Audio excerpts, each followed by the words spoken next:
நன்றி. மாணவர் பிரிவில் முதலிடத்தை பெற்றவர்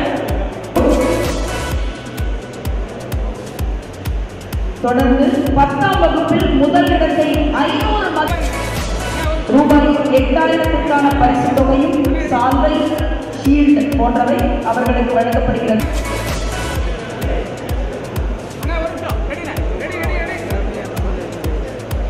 மேன்மைப்படுத்தும் அது கிடைக்கும் பொழுது ஏற்படுகின்ற மகிழ்ச்சி மேலும் சிறப்பாக இருக்கும்.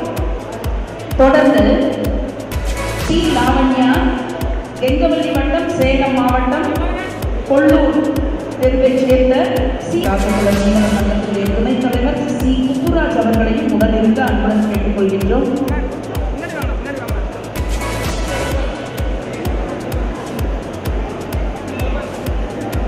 எம் பிரவீன்குமார்,